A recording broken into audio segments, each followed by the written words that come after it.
حضرت مولا علی شیر خدا کرم اللہ تعالیٰ وجہ الکریم فرماتے ہیں نبی پاک ایک سفر پہ گئے تو مجھے اپنا نائب بنا کے مدینے میں چھوڑ گئے حفاظت کے لیے. میری باتوں کی سمجھ تو آ رہی ہے نا آپ حضرات کو؟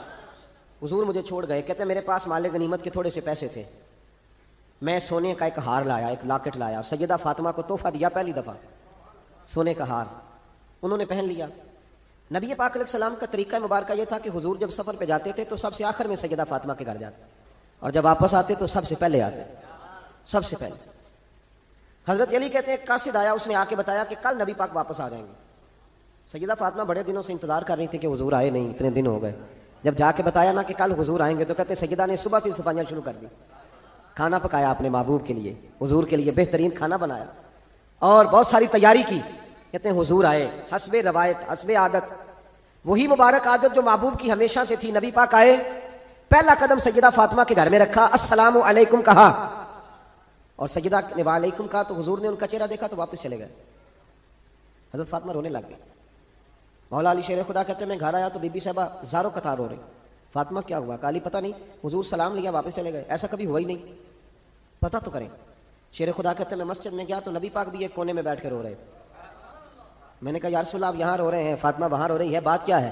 تو نبی کریم علیہ السلام نے فرمایا وہ میری بیٹی ہو کے سونا پہنتی ہے, اگر فاطمہ بھی سونے سے پیار کرے گی تو امت کی غریب بیٹیاں کدھر جائیں گی؟ وہ بھی سونا پہننے لگ گئی ہے, وہ بھی اگر یہ کام کرے گی تو غریبوں کی بچیاں کس کے طریقے پہ چلیں گی؟ وہ بھی سونا پہنتی ہے. حضرت علی کہتے ہیں میں نے کہا یا رسول اللہ انہوں نے نہیں پہنا, وہ تو میں نے لا کے دیا ہے, انہوں نے خواہش نہیں کی. تو محبوب نے فرمایا اسے جا کے بتاؤ.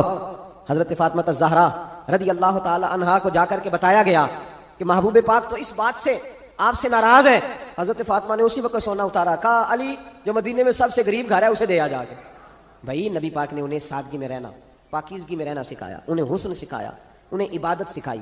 نبی پاک علیہ السلام, یہ تو ساری دنیا بیان کرتی ہے کہ امام حسین نبی پاک کے کندھے پہ بیٹھ جاتے تھے سجدے کے عالم میں تو 72 تسبیحیں حضور پڑھتے تھے. پتہ ہے حضور سکھاتے کیا تھے؟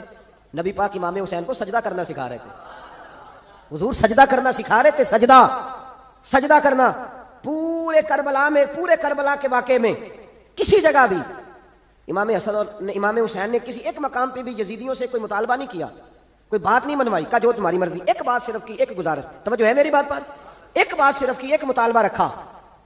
جب 9 محرم کو عمر بن سعد نے, شمر نے, ان سب نے کہا نا کہ حسین جہاں اب بات ختم ہو گئی, یا بیعت کرو یا جنگ کرو, تو امام حسین نے فرمایا مجھے ایک رات کی مہلت دو. علی کے بیٹے مہلت مانگ سکتے ہیں؟ بولے نا یار, مہلت مانگتے تھے, وہ کیا ضرورت تھی؟ امام حسین نے فرمایا مجھے مہلت دے, ایک رات رہ گئی ہے, میں راج کے سجدے کرنا چاہتا ہوں. سجدوں کے لیے مہلت مانگی, سجدوں کے لیے. توجہ ہے میری بات پر؟ محفلیں لمبی, نمازیں چھوٹی.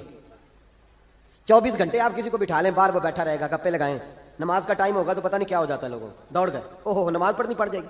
ایسے لگتا ہے جیسے کوئی بہت مشکل مرحلہ آن پڑا. بھائی کربلا والوں کا تو پیغام ہی نماز ہے, ان کا تو طریقہ ہی نماز ہے. امام حسین نے کہا ایک رات کی مہلت, فقط اس لیے کہ میں کھل کے نمازیں پڑھ لوں. ساری رات بڑی باتیں تھی نا, بڑی باتیں. سجدہ زینب سے دکھ سکھ کر سکتے تھے ساری رات, امام زین العابدین کو بڑی باتیں بتا سکتے تھے, بڑا کچھ ہو سکتا تھا. لیکن امام زین العابدین کہتے ہیں ساری رات حسین ابن علی نے سر سجدے سے نہیں اٹھایا. چل تو اس طرح کر, امام حسین تو ساری زندگی ساری رات پڑھتے رہے نا, تو چل ایک رات کی عبادت کر ان کے نام پر, ایک رات ساری جاگ. نہیں نا تسی ہاں کی تھی, ایک رات کہی ہے میں نے. بڑا مشکل ہے ہمارے لیے, آپ یقین کریں مسلح. اور پھر کسی نے ہمیں کان میں بتا دیا کہ تسی نسبت آ لے ہو, تسی بخشے ہو. کوئی پکی گل دس گیا ساری, اس میں کوئی شک نہیں کہ نسبت سے بخشے جائیں گے. لیکن امام حسین ڈائریکٹ نواسے ہیں نبی پاک کے. اگر وہ نسبت کے باوجود بھی ساری رات نماز پڑھتے ہیں, تو کس قسم کا نسبت والا ہے کہ 10 محرم کو بھی تیری ساری قضا ہو جاتی ہے, ساری قضا چھٹی, ہم نسبت والے ہیں. بس نسبت کا یہ معیار ہوتا ہے, نسبت کا معیار یہ ہوتا ہے کہ جو محبوب نے کیا وہ ہم نے کر کے چھوڑنا ہے, وہ کام کرنا ہے. اور پھر اہل بیت نبوت کا اسوہ حسنہ پردہ ہے, پردہ.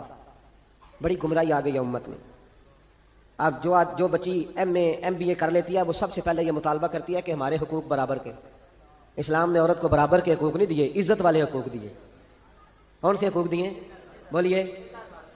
میں ایک یونیورسٹی میں تھا تو ایک بچی نے پیغام دیا, کہنے لگی جی, بچیاں بھی تھی پردے میں بیٹھی ہوئی, لیکچر یونیورسٹی میں ہو رہا تھا, تو اس نے کہا جی عورت کا تو گھر ہی کوئی نہیں ہوتا,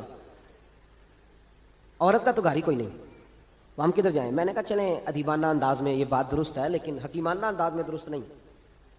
عورت کی تو اللہ تعالیٰ نے ذمہ داری بڑی شاندار رکھی ہے. جب تک باپ جوان ہوتا ہے نا, توجہ ہے میری بات پر, جب تک باپ جوان ہوتا ہے تو بیٹی اس کے گھر رہتی ہے. اور جب بچی جوان ہوتی ہے، ابا تھوڑا بوڑھے ہونے لگتا ہے نا، تو اللہ تعالیٰ خامد کی ڈیوٹی لگا دیتا ہے عورت پر، اور جب خامد تھوڑا بوڑھا ہونے لگ جاتا ہے تو بچے جوان ہو جاتے ہیں۔ تو میں نے کہا بی بی تو سمجھی نہیں، تو کہتی ہے میرا گھر کوئی نہیں، رب کریم نے تو تیرا محافظ ہمیشہ جوان آدمی کو رکھا ہے، جوان کو، کبھی باپ کو، کبھی بھائی کو، کبھی بیٹے کو، کبھی شوہر کو۔ تو یہ کیسے، اسلام نے تو تیرے لیے جوان خون تیرا محافظ رکھا، اگر تو سمجھے۔ حضرت فاطمہ نے ساری زندگی پردے میں گزاری، ان کا ننگا سر کبھی سورج نے بھی نہیں دیکھا۔ یہاں اللہ خیر کرے دینداروں کی بچیاں پردہ نہیں کرتی، حاجیوں نمازیوں کی بچیاں پردہ نہیں کرتی، کپڑے استری نہ ہو تو گھر میں جھگڑا شروع ہوتا ہے، اور بی بی پردہ نہ کرے تو پرواہ کوئی نہیں۔ حضرت عبداللہ بن سہل ایک تابعی بزرگ ہے، نام یاد رکھنا، عبداللہ بن سہل کہتے ہیں سیدہ زینب جب کربلا سے واپس آئیں تو وہ میری پڑوسن تھیں، 15 سال کہتے ہیں میں ان کا پڑوسی رہا ہوں، 15 سال، 15، امام شولانی نے اس کو لکھا ہے، 15 سال میں حضرت زینب کا پڑوسی رہا۔ کبھی ہوتا ہے نا کہ بی بی برقع پہن کے باہر نکل آتی ہے، بازار جانا ہے، دوائی لینی ہے، کوئی کام ہے، کہتے ہیں 15 سال میں پڑوسی رہا، پر میں نے پردوں میں چھپی ہوئی زینب بھی کبھی نہیں دیکھی۔ ہوتا ہے نا برقعے میں بندہ بی بی دیکھ لیتا، میں نے پردے میں چھپی ہوئی بی بی کبھی نہیں دیکھی۔ تو کربلا والوں کا تو طریقہ پردہ ہے، ان کا طریقہ، اب آخری بات سنیں، کربلا والوں کا طریقہ حوصلہ ہے، ہمت ہے۔ ہمارے ہاں نا خودکشیاں عام، جھگڑا عام، لڑائی عام، اس کی وجہ یہ کہ حوصلہ کوئی نہیں، ذرا سی بات پہ بندہ برداشت کرنے کو تیار۔ اہل بیت کا جو طریقہ ہے نا وہ حوصلہ ہے، وہ صبر ہے، وہ چلے محبت کی بات ہے کر دیتا ہوں۔ ایک بابا جی سے میں نے پوچھا، میں نے کہا جناب صحت کیسی ہے؟ کہنے دکھا نہیں وڈیریاں کر چڑیا۔ میں کہا کنی عمر تہاڈی؟ کہنا میں عمر تے آویں 76 کو سال ہے۔ تو میں کہا دکھاں تو بغیر دی ہوں تو وڈیریا ہی ہونا سی، بس کر دے، دکھوں کو بدنام کیا ہوا بلا وجہ، اب بس کریں، وڈیرے ہونا تھا کہ نہیں ہونا تھا؟ تو نہ دکھاں دا لا دیتا ہے۔ ہجوم غم میں بھی توہین نے ضبط غم نہ ہوئی، ہم تو اس احتیاط سے روئے کہ آنکھ نم نہ ہوئی۔ اللہ والے تو مطلب شکوہ کرنا ہر وقت شکوہ، حوصلہ ہی کوئی نہیں، سکون ہی کوئی نہیں، پریشانی بڑی ہے جی، آزمائش بڑی ہے۔ کبھی آپ نے کہیں سنا ہے کہ واقعہ کربلا کے بعد حضرت زینب معاذ اللہ نفسیاتی مریض ہو گئی تھی؟ امام زین العابدین، سیدہ سکینہ، حضرت سغرا، وہ حوصلے میں رہے، متوانا رہے۔ امام زین العابدین نے اس کے بعد بھی کئی دفعہ پیروں میں بیڑیاں پہنی، کئی دفعہ۔ سادات کا خاندان چلا، یہ جو داتا علی اجمیری نے آ کے آپ کو کلمہ پڑھایا یہ بھی سید زادے، سیدوں کا قافلہ رکا نہیں، یہ خواجہ اجمیری بھی سید زادے، غوث پاک جیلانی بھی سید زادے۔ یہ سادات کا سلسلہ چلتا رہا، بار بار آ کے امت کی قیادت کی ان لوگوں نے۔ جب دیکھیں نا یہاں کسی بندے کا کٹا ہوا ہاتھ پھینکا جائے نا، بلکہ انگلی پھینک دی جائے تو لوگ ڈر کے بھاگ جائیں گے، کسی کا، اپنے کسی کا نہیں، کسی کا، کیونکہ انسان کا وجود کٹ جائے تو دہشت پیدا ہوتی ہے، آپ ڈر کے بھاگ جائیں گے۔ امام حسین کا کٹا ہوا سر، توجہ ہے میری بات پر؟ ذرا غور کرنا، بندے کا سر کٹ جائے، ہم سنتے ہیں بات پر غور نہیں کرتے۔ دھاڑ ان کا پڑا تھا کربلا میں، کٹا ہوا سر، زلفیں، پگڑی، کٹا ہوا سر نیزے پہ، آگے آگے سر جا رہا ہے، پیچھے سیدہ زینب جا رہی، با پردہ یزید کے دربار میں پہنچی، بی بی صاحبہ پردے میں بیٹھ گئی۔ یزید کہنے لگا دیکھ لو اللہ نے مجھے عزت دی اور میرے دشمنوں کا معاذ اللہ کیا حال ہوا۔ جب اس نے یہ کہا نا تو حضرت نعمان بن بشیر صحابی بیٹھے تھے، اور ساتھ کہتے ہیں میرے ایک نابینا صحابی بھی بیٹھے تھے۔ حضرت نعمان بن بشیر کہتے ہیں کہ جب اس نے یہ کہا نا کہ اللہ نے مجھے عزت دی اور نقل کفر نہ باشد، میرے دشمنوں کا یہ حال ہوا، تو کہتے ہیں سیدہ زینب وہاں سے اٹھ کے کھڑی ہو گئی، با پردہ سیدہ زینب کھڑی ہوئی، اور فرماتے ہیں اس طرح نہیں کھڑی ہوئی کہ بیویاں روتی ہیں تو کہتی ہیں ہائے یہ ہو، اس طرح نہیں، حوصلہ، ہمت۔ اور جس طرح کوئی سیاںا خطیب خطبہ پڑھتا ہے، اس طرح سیدہ نے خطبہ پڑھا، پہلے اللہ کی حمد کی، پھر نبی پاک پہ درود پڑھا، اور پھر قرآن پاک کی آیت پڑھی وَتُعِزُّ مَن تَشَاءُ وَتُذِلُّ مَن تَشَاءُ، یہ آیت پڑھی۔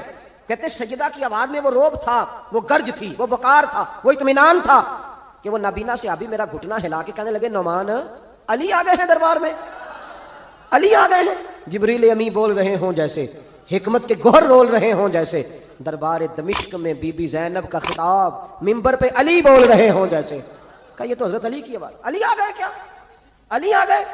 سیدہ زینب فرمانے لگی یزید تیری حکومت ہے تو کہتا ہے کہ اللہ نے تجھے عزت دی، ذرا وقت بدلنے دے، ذکر تیرا بھی ہوگا پر تجھ پر لوگ لعنت برسائیں گے، اور جب میرے حسین کا ذکر ہوگا تو خطیب جمعے کے خطبے میں ذکر کیا کریں گے، خطبوں میں میرے نام۔ بھائی حوصلہ پیدا کرے زندگی میں، ہمارے اندر حوصلہ نہیں رہا، حوصلہ نہیں، توانائی نہیں، ذرا سی بات پہ ہم بگڑتے ہیں، ناراض ہوتے ہیں، اپنی طبیعتوں کو اکٹھا کریں۔ پہلا سبق یہ عرض کیا ہے کہ اہل بیت سے پیار کریں، بحث چھوڑ دیں، صحابہ سے پیار کریں اور بحث، نبی پاک کا میلاد منائیں اور بحث کرنی چھوڑ دیں۔ اور دوسری بات یہ کہ اہل بیت کا طریقہ فقر و فاقہ ہے، ان کا طریقہ سخاوت ہے، ان کا طریقہ پردہ ہے، ان کا طریقہ عبادت ہے، ان کا طریقہ حوصلہ ہے۔